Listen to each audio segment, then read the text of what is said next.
This July 12, 2018, file photo. Then FBI Deputy Assistant Director Peter Strzok waits for the start of a House Judiciary Committee joint hearing on Capitol Hill in Washington. Strzok, a former FBI agent who was fired because of derogatory text messages about Donald Trump, writes in a new book that he believes the president has been compromised by Russia. The Associated Press. Peter Strzok spent his FBI career hunting Russian and Chinese spies, but after news broke of derogatory text messages he had sent about President Donald Trump, he came to feel like he was the one being hunted. There were menacing phone calls and messages from strangers, and anxious peeks out window shades before his family would leave the house. FBI security experts advised him of best practices: walk around your car before entering, watch for unfamiliar vehicles in your neighborhood, more commonly associated with mob targets looking to elude detection, being subjected to outrageous attacks up to and including by the president himself, which are full of lies and mischaracterizations and just crude and cruel, is horrible, Strzok told the Associated Press in an interview. There's no way around it. Story continues below. Advertisement. A new book by Strzok traces his arc from veteran counterintelligence agent to the man who claimed to embody Trump's public scorn of FBI and his characterization of its Russia investigation as a witch hunt. The texts cost Strzok his job and drew vitriol from Trump. But even among Trump critics, Strzok isn't a hero.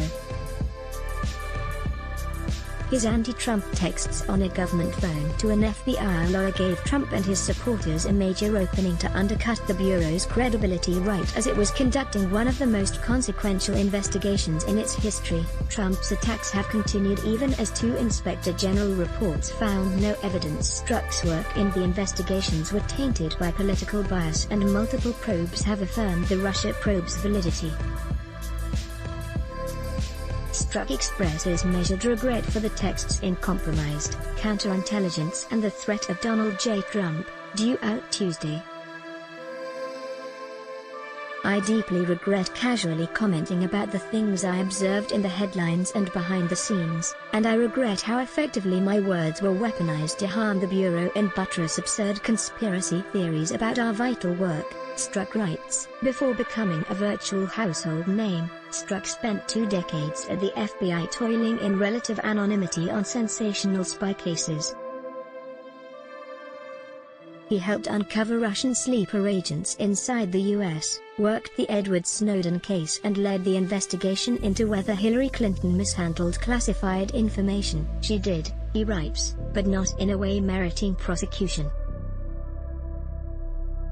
After the Clinton case concluded in July 2016, Strzok opened an investigation into whether the campaign of her Republican opponent was coordinating with Russia, conceiving the Crossfire hurricane code name he says proved prescient. In the interview, Strzok said he wanted his book to lend insight into the Clinton probe, Russian election interference and, first and foremost, the counterintelligence threat that I see in Donald Trump. Story continues below. Advertisement. To do that, he added, I wanted to show the reader what happened but also why they should believe me. As the investigation progressed, Strzok came to regard the Trump administration's actions regarding Russia as highly suspicious and the president as compromised by Russia, including because of financial dealings in Moscow about which Strzok says Trump repeatedly lied. Those concerns deepened after Trump fired James Comey as FBI director and bragged to a Russian diplomat that great pressure was removed. The FBI began investigating whether Trump himself was under Russia's sway, finding too much smoke to not look for fire, Strzok writes. And the closer we got to the Oval Office, the stronger the smell seemed to become, he said. Special counsel Robert Mueller's investigation revealed significant contacts between the Trump campaign and Russia but found insufficient evidence of a criminal conspiracy. Strzok documents pivotal moments during the investigation, recounting for instance how their national security advisor Michael Flynn boldly lied to him and another agent about his Russian contacts even though Flynn had not shown customary signs of deceit agents are trained to look for. Story continues below. Advertisement. Though Trump supporters contend the interview was designed to get Flynn to lie, Strzok says the FBI actually gave him multiple prompts to refresh his memory. While Attorney General William Barr has said the interview was done without a legitimate purpose, Strzok says it was necessary to better understand the Trump orbit's ties to Russia and Flynn's own hidden negotiation with a foreign power that had just attacked our elections.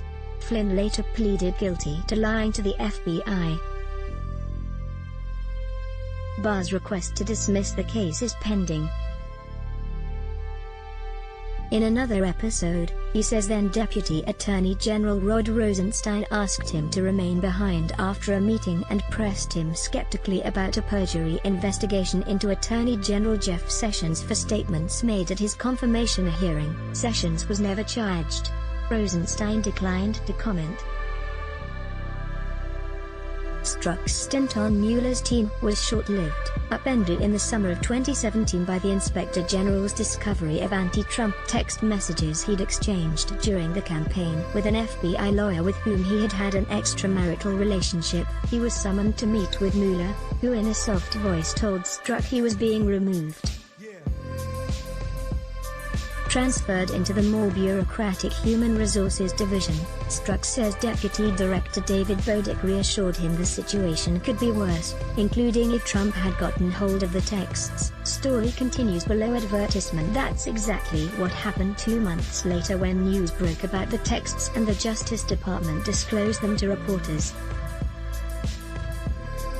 By his own count, Strzok says, Trump has attacked him since then more than 100 times in tweets. The text message leak is part of a lawsuit from Strzok, who also conveys discontent at how his career ended.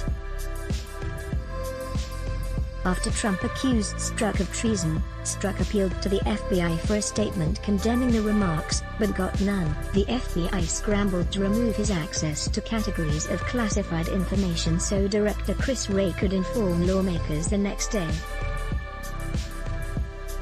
Senior leadership overturned a low-level decision in firing him. Today, Strzok is teaching at Georgetown University and watching from the outside for election interference from Russia, which he warns had information it did not use in 2016. I can't talk in a lot of detail about that, he added, but I do think they returned those arrows to their quiver and made them better for this year. Let's block ads. Show your love for him. Click the link in description. Thanks for watching.